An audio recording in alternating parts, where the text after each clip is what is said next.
What's up, everybody? Today on the pod, we are going to be talking about copying and how it kills your creativity, creates chaos in your cacophonous cornucopia of cracked cantaloupes and cannolis. What? Whatever.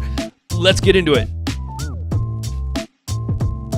Welcome back to another episode of the Art Lessons Podcast. I'm your host, Dave Conrey, and in this show, we talk about expressing real-time ideas on building a creative business and life, and the best way I know how to do that is through your eardrums or eyeballs if you're watching on the video. If you are listening to the podcast, I appreciate you. I love you. I thank you. You should go and rate and subscribe to the show if you haven't done so yet. Do that on iTunes. Do that in Stitcher. Do that someplace else. But if you want a more immersive opportunity to listen to me and watch me at the same time, a more dynamic approach, then you should go check out the YouTube page at youtube.com/Dave Conrey. You can find me there. Anyway, back on task. Let's talk about copying, shall we? So about 4 years ago, I ran across this interesting story. This whole thing blew up. Actually blew up on Twitter, started in other places, and became this gigantic thing within the creative world about an artist who shall remain nameless because it's been 4 years and we don't need to rehash this. If you know what I'm talking about, then you already know what I'm going to talk about, which is redundant. This artist had their work taken and used to be turned into Christmas ornaments by a large corporation. Polar bears and deers or elk or whatever, but they were adorned with like an interesting kind of Nordic print on top of them that was emblematic of exactly this artist's type of work, or at least recent work. And the artist, as some are prone to do, decided to fight back and went to social media and said, "Look what's happening to me." And the entire Twitterverse came to her rescue and shamed the company. And it turned into this big, giant thing. Eventually, what ended up happening was it was a mutual lawsuit. They were suing her for defamation of character. She was suing them for copyright infringement. The whole thing kind of happened under the radar after a while. It kind of disappeared, but not before something interesting was brought to light. An independent individual saw the artist's work, the original work of the polar bear and the elk, thought, let's take a look and see what's going on here. Or maybe they already had an inkling to what this artist was doing anyway, but what they showed was that the artist had copied those images line by line from an actual photograph. They had traced the image directly and created the polar bear, created the elk from an image that somebody else shot. Now, that photographer who shot those pictures may not have cared until this whole thing blew up. Because now it wasn't just the artist who was having their work copyright infringed, I don't know if that's the right phrase, but the photographer was really the person that was getting the brunt of the infringement. It was their photograph that was turned into an illustration that was turned into a Christmas ornament. But it gets better, folks. Somebody went and took it a step further. Another individual went and looked at the artist's work and started to do some comparison to other photos on the internet, used a reversed image search, and found that a large portion of the illustrations that the artist had done over the past few years were taken line by line from other images. Number one, photographs. Number two, other art pieces. One of them was an actual whale that somebody had drawn, and this artist had turned around and drawn the exact same whale. Same colors, same palette, everything. It came to light that after all this big mess that the artist started, that it was really her that was causing the biggest amount of chaos. She was stealing from just as many people as the ornament company was, potentially more. What it really comes down to is that you shouldn't copy other people's stuff. Are there circumstances where you might? Sure, but it's not the best idea. But why? Before we talk about why not, let's talk about why somebody would copy. Why would somebody want to copy another artist's work? Number one, to emulate and learn. If you're an artist, you've probably done this. You've found somebody's style that you like, you appreciate, and you want to try and incorporate something like that into your own work, and so you copy what they do in your own work, in your study. You don't sell it, you just copy it to see, okay, how can I take what they're doing, learn from what they've done, and then make it my own. This past weekend, I went to an artist talk with a woman by the name of Katie Phillips, and she talked about the process of her work. The generations of her work has grown because she's done this. She sees an artist that she likes, she emulates, and she incorporates what they've done into her own work and made it her own. Sure, you could probably make some comparisons that she's copying, but she's turning it into something that is uniquely her own. If you put her artwork next to the original artist's work, you can definitely tell there's elements of similarity there, but they do not look the same. She's not trying to be this other artist. She's trying to be her own self, using techniques that she's seen with other people. Perfectly okay. in my opinion. Number 2 reason why you would copy: to pay homage. You really like Pablo Picasso. You really like Andy Warhol. You really enjoy Thomas Kincaid. I don't know who you are, but maybe you do. And so you try to paint exactly like them, or you try to produce work exactly like them. I've seen this specifically with Warhol. People love to do what Warhol did. And there's this supposed idea that it's ironic because that's what Warhol may have wanted. The whole questioning of what art really means and what it is. There's people that will do just that. They want to pay homage to the artist that they feel is great and has maybe changed their life. I had a neighbor friend who really liked Basquiat, and he literally tried to paint every painting Basquiat did, stroke for stroke. He didn't accomplish it, but all the paintings he had in his house were fake Basquiats. Reason number 3 why you would copy: to jumpstart, to get yourself moving, to get headed in the right direction. You don't know anything about art yet. You don't know how to paint. You don't know how to do lettering. You don't know how to do illustration. So what do? You go and you try to copy what somebody else did just so I can say, hey, this is how they did it. Maybe if I could copy that, that'll get me started in the right direction. Perfectly okay. As long as you don't go and try to pawn it off as your own work, sure. Get down with your bad self. As I said before, learn from it and bring it into your own style. Make it your own. Number 4 reason. This is where we start to get a little bit insidious. A little. Capitalizing on a trend. I see this a lot. I see this a lot, especially on Instagram. Now, we talked about this a little bit last week, where some people have done the work of what other people are doing, like drip paintings or large color blocking abstract. They're doing it because it's popular over here, and so if I do it, I'm able to gain some attention from that. This happens over and over and over and over and over on Instagram, and the problem with it is, and we'll go deeper in this in a second, but the problem with that is you tend to forget who the originator was. Everybody is out there putting out the same type of work. Nobody remembers who started it first. And that sucks. Number 1, you're not setting yourself apart. Number 2,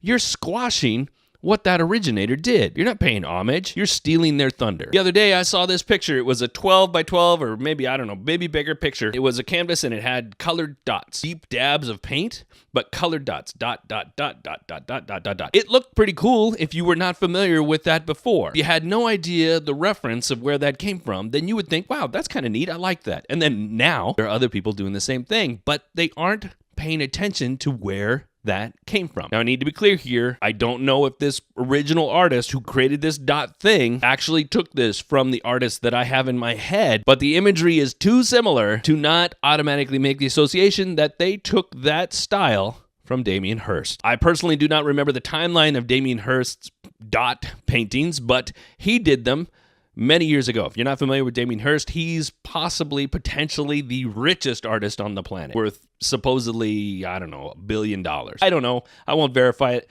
And I will not defend Damien Hirst because I believe he is also a soul-sucking artist who takes the work of others and makes it his own. And that's a discussion for another time. But Damien Hirst did dot painting. He probably took that idea from somebody else. Every artist kind of takes from another artist before them. That's kind of the way art progresses. That's what we talked about, emulating, learning, and adapting. But Damien Hirst did dot paintings. And now this person, years later, is doing this dot painting. And if people like it, which they probably will because it's popped up several times in my personal Explore feed, if they like it, more people are going to do it. And then it's going to dilute the whole idea of dot paintings, which will probably bring down the value of Damien Hirst's work, maybe a little. I don't really care about that, but it's bringing down the value of art in general because everybody's doing it and there's no original thought. Number 5 reason, I should have gotten to this sooner, people just want to steal. They just want to take other people's shit. And if you're that kind of person, please go away. Don't ever come back. You are not welcome here. If you're stealing other people's work, other people's ideas, you have no business here. And I hope that anybody who is listening makes sure that they reiterate the same idea to other artists and calls people out and says, hey, you probably shouldn't be doing that. You should probably pay somebody some money, or at least say, I'm sorry, I suck, I stole your work. Again, that goes back to the original artist that we talked about. I have personally not been able to talk to that person, but if I ever did see them if I ever did see them face to face, I would make sure they knew how I felt. They probably already do know, but if it ever happens, guess who's coming for you? Because I can't keep my big mouth shut sometimes. So let's get back to why we shouldn't do this. Aside from the obvious thing that, do your own thing, don't do what other people are doing. As I said before, if you copy somebody else's work, and even if you're trying to emulate, but still share it or sell it on social media, not only are you diminishing your work if other people know that what you've done is a copy. You're diluting your work as well as the original artist. And that's not cool. Of course, this is all my opinion, but that's not cool. If you don't have any original thoughts, any original ideas to your art, then you are never going to set yourself apart. There's another podcast that the name escapes me at this moment, but the host always closes out his show by saying, cover bands never change the world. And that is absolutely true. Can you have a good cover band? Yes, there can be exceptional cover band, but you will never change the world as a cover band, just like you will never change the world as an artist who is only doing the work of what somebody else did, emulating what other people have done in order to make a buck, following trends, doing the same old, same old. You're never going to change the world. You're never going to make a deep impact. You're only going to dilute the art pool. If you're not trying to change the world, you're not trying to get people to look at art in a new way, then people are going to get bored because they're just seeing it over and over and over and over and over. And if people are bored with your work, you're not going to go anywhere. And you're going to grow tired of making art. And you're eventually going to get burned out. Next thing you know, you're working at Walmart because your art career sucks. Maybe that's an over-dramatization, but still, it could happen. Look, I get that I'm doing a lot of finger wagging. No, don't do that thing. I'm doing this to save you, to save myself, to save the world. We should be out there creating things of our own mind, ideas that spur from our own thought or come from our own internal impulses. That's the kind of work we should be producing. That's the kind of work we should be sharing with the world. If we continue to do that, if we continue to push boundaries, if we continue to test new waters, then the viewers will eventually expand their own minds into what is actually great art instead of looking at the same old color blocking, paint dripping, dot paintings that they see over and over and over again on Instagram. Here's a tip. If your art style has a hashtag that's popular on Instagram, you're probably doing it wrong. If drip paintings is a hashtag and it's popular, you might want to fix that. Or at least do drip paintings a whole new way that nobody ever saw it before. All right, I'm off the soapbox. Let's get to question of the day. I don't have my phone. Where's my question? Today's question comes from Michelle. She goes by Michelle Amatic on Instagram. She asks, what do you do when someone asks why you do what you do, but they don't like your answer? Art is or may not be the smart choice. Selling out is tricky due to many possibilities. Bills and life are expensive. You talked to me earlier, Dave, about a bridge job. I would like to hear more about that. Okay, Michelle, that's actually 2 questions, but we can tackle them both. Because the first one is easy. What do you do when you say what you do and somebody doesn't like the answer? Tough shit. It ain't up to them. If they don't like what you have to say about what you do, that's their problem, not yours. End of story. We don't need to go any further on that. Own your shit. Be you. Forget what other people think. Now, on the bridge job question, it's also a very simple answer. Basically, you have a job that gets you across the bridge from where you are now to where you want to be. So like this. And I'm making a bridge gesture in the video if you can't see it in the podcast. You go from point A to point B over the bridge, and that job helps you get there. You do what you got to do to make a little bit of money now so that you can eventually get to do the thing that you want to do more. Maybe it's saving money. Maybe it's just building up a clientele. Maybe it's just you work during the day. You're not killing yourself for that job so that you have enough time and energy to get to the stuff that you love to do at the end of the day. It's not all that complex. It's basically just, hey, I have to do this so that I can eat, put a roof over my head, take care of those that I love, then I can get to do the other thing. Until this other thing can do all those things, then I gotta have the first thing. Bridge jobs are a good idea for those who need them. Start here, get over here, and be happy, and make money, and eat. All right, artist of the day.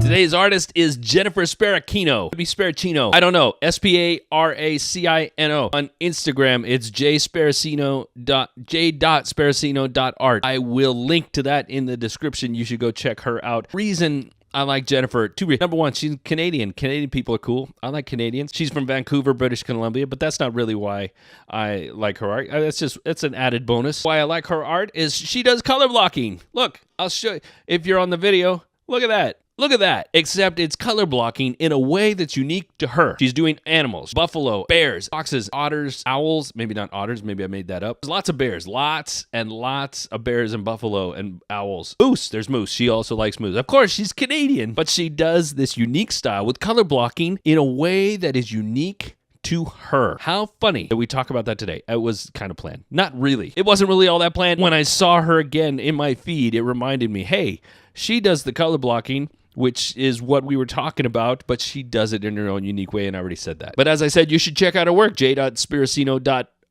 on Instagram or jennifersparacino.com on her website. Go look and find her, especially if you're an animal lover. The bear with the trout in the mouth is pretty cool. The fox is nice too. There's a lot of nice work here, and you should go look at her work. So now, if you would like to be featured as Artist of the Day, please do me a favor. Go ahead and comment and leave me links to your stuff, or find me on Instagram and hit me up, message me, and we can maybe potentially feature your work. The parameters are this. I'm helping out people that don't have gigantic, huge, enormous followings because they've already got the momentum. I want to help out the little guys who haven't really gotten anywhere with their Instagram or their art game. I want to help them. So share your work if you feel like you qualify, and we will talk about it. Also, because I forgot to say this before, if you did have a question that you would like me to answer on the show, and you can ask me anything. You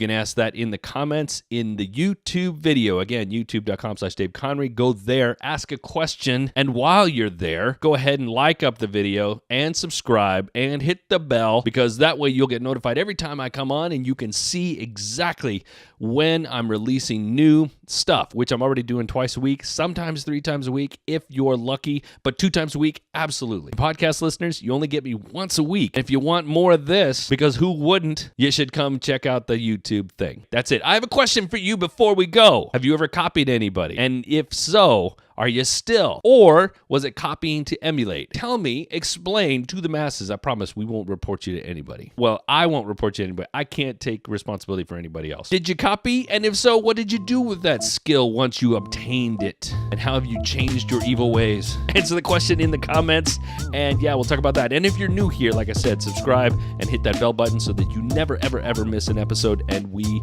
will love you forever for that. That's it, folks. I'm out. Remember, be good today, be even better tomorrow. See ya.